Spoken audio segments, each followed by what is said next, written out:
I had to file the paperwork. You had to file the paperwork? Yeah, at the end of the day, we ended up filing it. Matt sent me the contract and got it done. But yeah, when I took the job, I hadn't and didn't plan on it.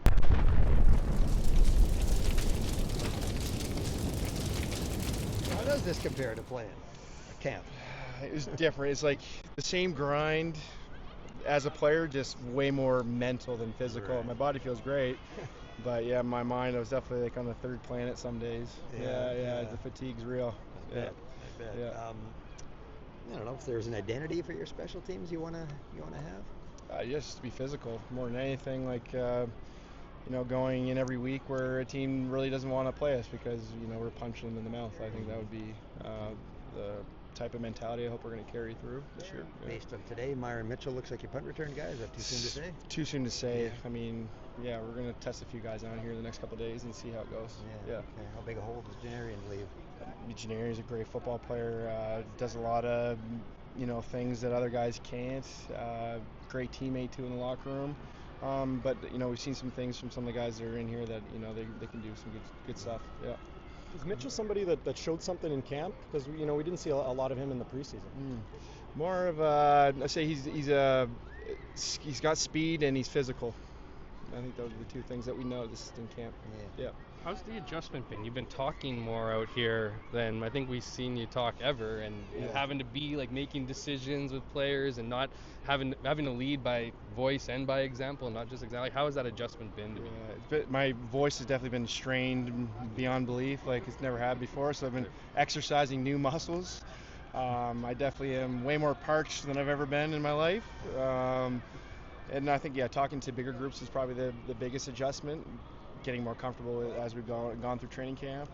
I've always done the one-on-one stuff, but in front of a group a little different, and having to organize, practicing it out, it's been obviously a learning curve for sure. Talking in the off season, you kind of said you don't know if you were going to be ready. You just kind of didn't know that it was don't know. Well, and that's what I'm wondering if there's anything that has surprised you or anything that's been a welcome surprise, a bit more difficult than you imagine. Like if there's imagine there's a little hiccups that start with every kind of transition. What do you feel you need to work on? Yeah, for sure. I mean, like I've obviously stumbled and mumbled in meetings, or said something probably wrong in context or whatever. But the guys have been great.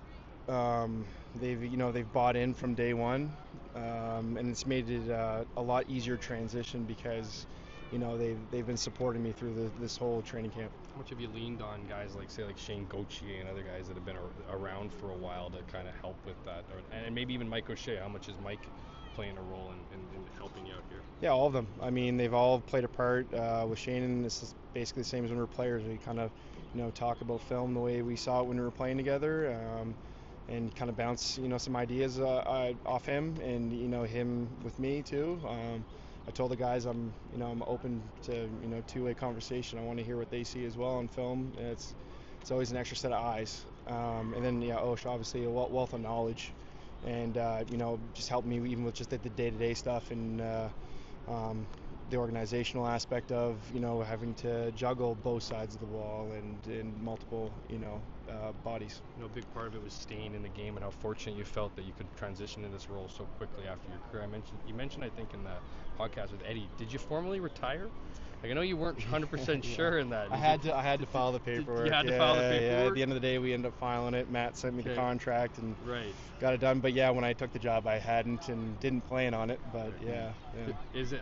I know there's a certain obviously gratitude or level of appreciation as a player. I'm wondering if you're starting to feel that as a coach and maybe seeing all the work that goes into it and maybe taking pleasure in other things outside of a big hit on a play or when a guy gets a hit. I'm wondering if you felt any of those kind of coach feelings, if you will. Yeah, obviously now see the other side of things with the coach. I mean, I've always respected my coaches and all the work they did and to put us, when I was a player, into great positions to be successful.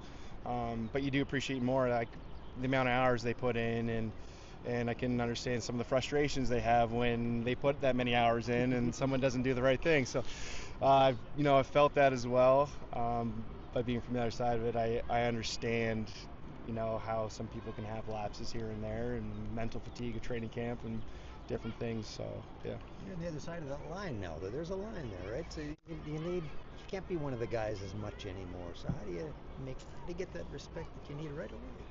Yeah, I don't know if I like fully believe in that. Like, Yeah, okay. at the same time, like coaches and players were after the same goal.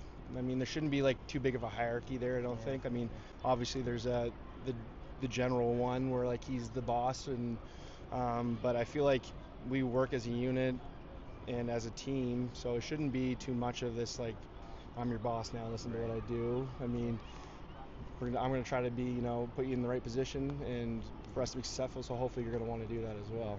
Yeah. Mike, the style you talked about your special teams, how much of that is a reflection of how you wanted to play?